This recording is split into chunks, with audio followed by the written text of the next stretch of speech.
Have you ever imagined what happens when Ford builds a Mustang so powerful that it literally won't fit inside a Mustang?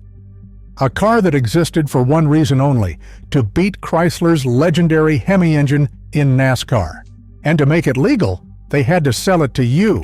That's exactly what the Boss 429 was. A full-size racing engine, barely civilized for the street.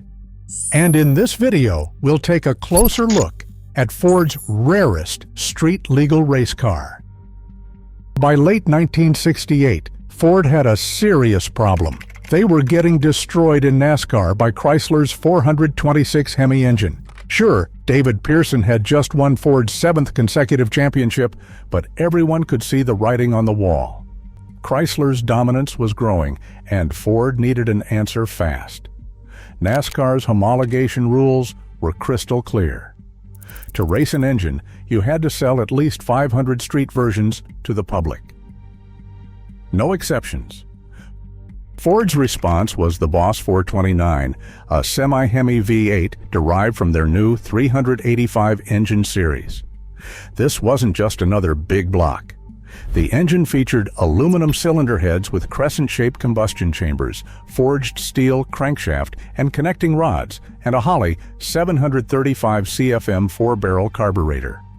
Ford rated it at 375 horsepower, but everyone knew the real number was somewhere between 500 and 550 horsepower. Ford needed a street car to make it legal, and they chose the Mustang. But here's where the problem started. The Boss 429 engine was so massive it literally wouldn't fit in a Mustang's engine bay. The shock towers were over 2 inches too narrow. Ford needed help, and they turned to the same company that had just won them Le Mans. CarCraft wasn't just any contractor. They were Ford's exclusive performance specialists who had engineered the Le Mans-winning GT40. Located in Brighton, Michigan, they received partially completed Mustangs directly from Ford's Dearborn Rouge plant. What arrived wasn't pretty. Mustang fastbacks missing their engines, transmissions, and most critically, with shock towers that couldn't accommodate the Boss 429. CarCraft's solution was radical. They completely rebuilt each car's front end by hand. They widened shock towers, extended inner fenders, relocated front suspension mounts, and moved the battery to the trunk for better weight distribution. They added a 3/4-inch rear sway bar, the first Mustang ever to have one, to compensate for all that weight over the front wheels. The engine bay was so tight that they had to design a special slim power brake booster just to clear the massive valve covers. Each car received a special NASCAR identification plate on the driver's door. KK followed by a number. KK 1201 was the first, KK 2558 the last. Production began in January 1969, and every single car was hand-assembled. And because each car was essentially custom-built, Ford actually lost money on every single Boss 429 they sold. So why build 1,359 of them? The answer lies in what happened on the NASCAR tracks in 1969. March 30th, 1969, Atlanta Motor Speedway. The Boss 429 made its NASCAR debut at the Atlanta 500, and it dominated right out of the gate. Cale Yarborough, driving a Wood Brothers Mercury Cyclone Spoiler II with the Boss 429, won the race. David Pearson followed in second place in a Ford Torino Talladega. What followed was near total domination. Ford and Mercury won 30 out of 54 races that season. 30 wins. Ford secured the manufacturer's championship.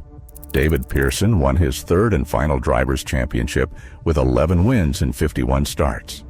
He became the first driver ever to qualify faster than 190 miles per hour at Daytona, hitting 190.029 miles per hour. The combination of the aerodynamic Talladega and Cyclone Spoiler II bodies with Boss 429 power was unstoppable. For one glorious season, Ford's gamble paid off. The Boss 429 was doing exactly what it was designed to do: beat the Hemi. But then, in September 1969, something happened that would kill the Boss 429's NASCAR future forever. The Boss 429 existed because of one man, Seaman Bunkie Knudsen, Ford's president. Knudsen had come from GM in 1968, where he'd overseen Pontiac and Chevrolet's performance programs, and he brought his racing passion to Ford. He hired designer Larry Shinoda, who had designed the Corvette Stingray, and greenlit the Boss program. The name Boss actually came from Shinoda's habit of calling it the boss's car when asked about his project, referring to Knudsen. In September 1969, after only 19 months as president, Knudsen was fired by Henry Ford II.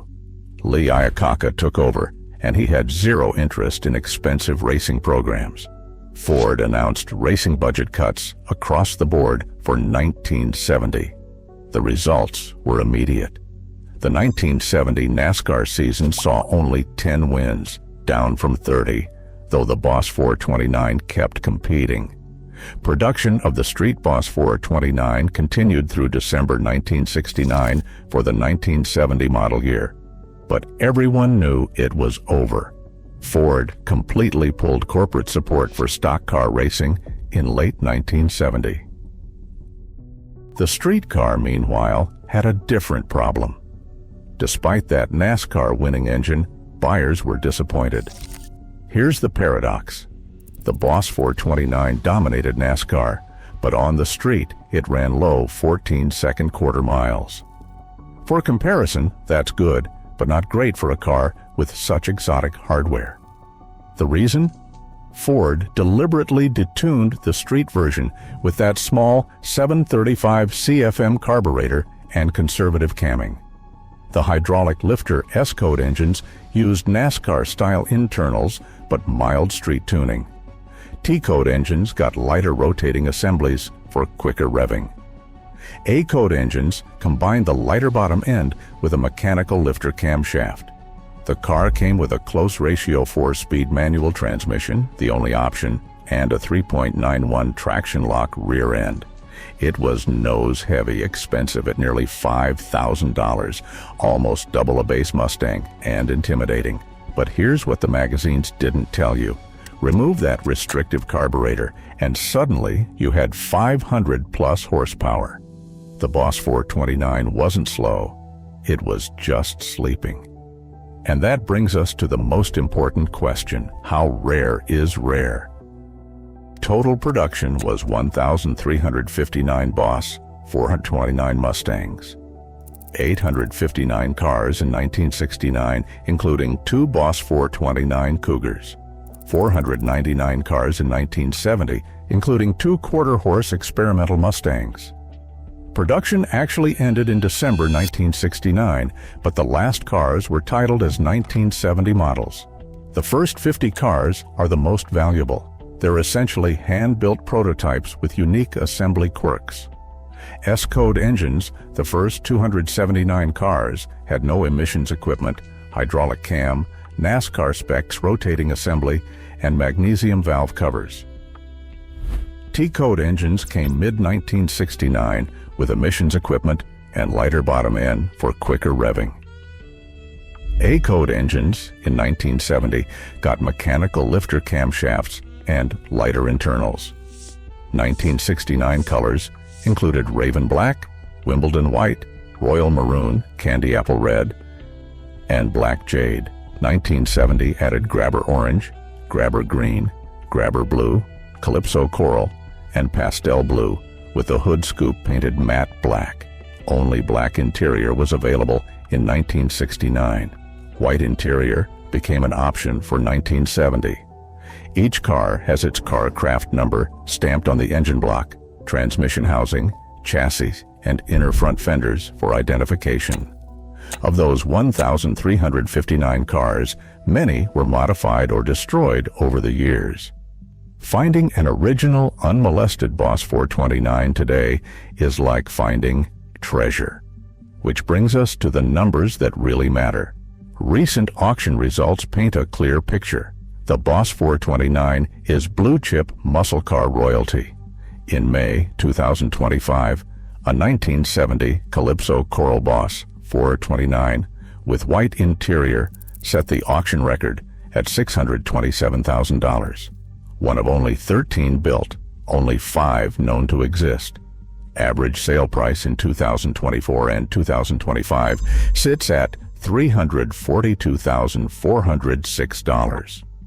Haggard evaluations in early 2025 show concours condition cars at $580,000. Excellent condition at $412,000. Good condition at $300,000. Fair condition at $238,000. The first 50 S-Code cars command premium prices due to their prototype status and NASCAR spec components. Numbers matching documented examples with low miles easily exceed $400,000 to $500,000. A 1969 example with 3,500 original miles sold for $247,500 in October 2025. Compare this to the original $4,934 price in 1969, about $41,000 in today's dollars. Think about that. A car Ford lost money on in 1969 is now worth more than $500,000. Why? Because it's not just a car, it's a piece of NASCAR history you can drive. But the Boss 429 story didn't end in 1970. In fact, it was just getting started. After NASCAR, the Boss 429 found new life in NHRA Pro Stock drag racing during the 1980s. Bob Glidden, the legendary drag racer, revived the Boss 429 when NHRA changed rules in 1982 to allow 500 cubic inch engines. Glidden won 5 consecutive NHRA Pro Stock championships from 1985 to 1989 using Boss 429 powered cars. He achieved 85 national event wins and 10 season titles before retiring in 1997. The Boss 429 proved it could dominate in multiple forms of motorsport. Today, engine builder John Casse offers modern Boss 429 engines that push over 700 horsepower naturally aspirated. The Boss 429 remains the most expensive and sought-after first-generation Mustang. It's one of the few muscle cars that has maintained strong 6-figure values regardless of market fluctuations. Modern collectors view it as the ultimate homologation special, a pure racing engine barely civilized for the street. The Boss 429 was built for one purpose: to beat the Hemi in NASCAR. It succeeded for one perfect season, but its real victory was becoming a legend that transcended its original mission. Today, it stands as proof that sometimes the most extreme solutions create the most enduring icons. So here's my question for you. If you could own just one muscle car from the golden era, would it be the Boss 429? Let me know in the comments what you think about Ford's rarest street-legal race car. If you enjoyed this video, feel free to subscribe and click on the recommended video that appears on the screen. Otherwise, I'll see you in the next video.